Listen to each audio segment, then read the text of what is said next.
And how it works when you get selected for Olympic Games, you get a phone call. So it's a very long 24 hours when you're waiting for that phone call and you're trying to second guess, are they going to ring everybody in the morning and get the bad news out of the way and then save the good news for later in the day, or are they going to do it the other way around? And he rang me kind of in the afternoon. I answered the phone. I was incredibly nervous and I heard the words, "Congratulations, you've been selected to compete at the Olympic Games in London 2012. And I just could not believe it.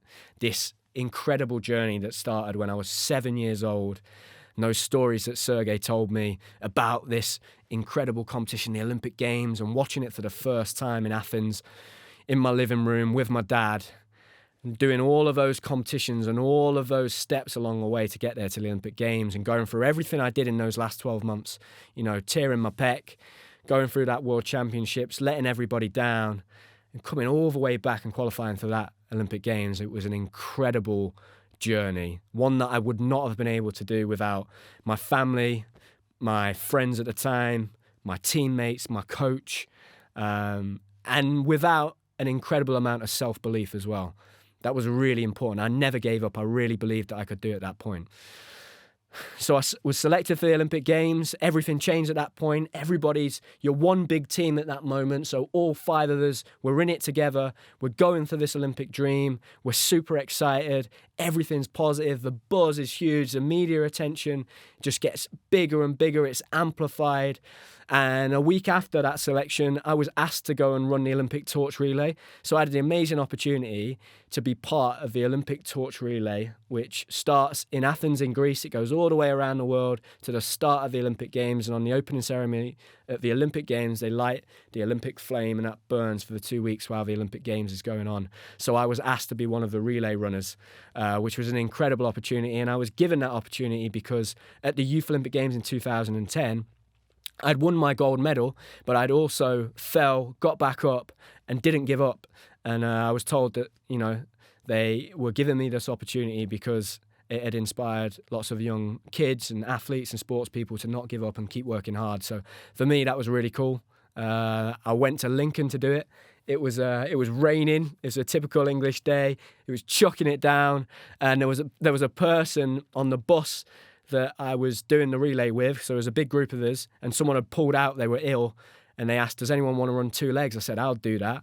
It was actually really heavy, this Olympic torch, so I'm running with it, and I'd had to run 2 legs, and I think I ran for probably about 1,000 meters, and my arm was aching by the end of it, and I was like, I cannot drop this. This is on TV, but I didn't drop it. It was amazing. I got to keep my torch afterwards. They said, if you want to keep your Olympic torch, you can buy it for 240 quid.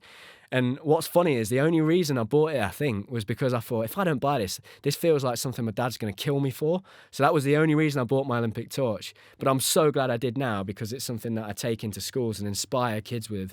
And it's just an amazing thing to have. So I got to run the Olympic torch in the lead up to the Olympic Games.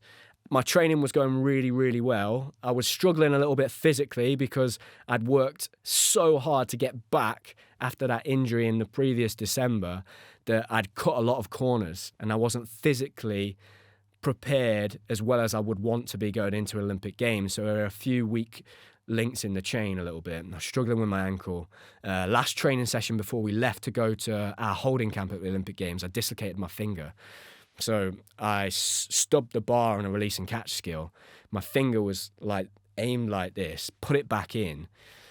That was the last session before we left. And I thought, I can't tell anybody this. This is just a finger. It'll be all right.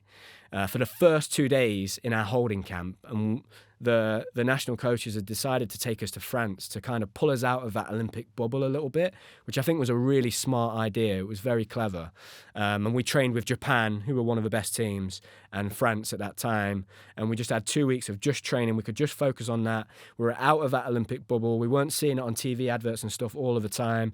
We weren't getting hounded by family and stuff all the time, and friends and people asking us about it. And we could just focus on our training. But for those first 2 days, my dislocated finger was so swollen I couldn't get it into my handguards.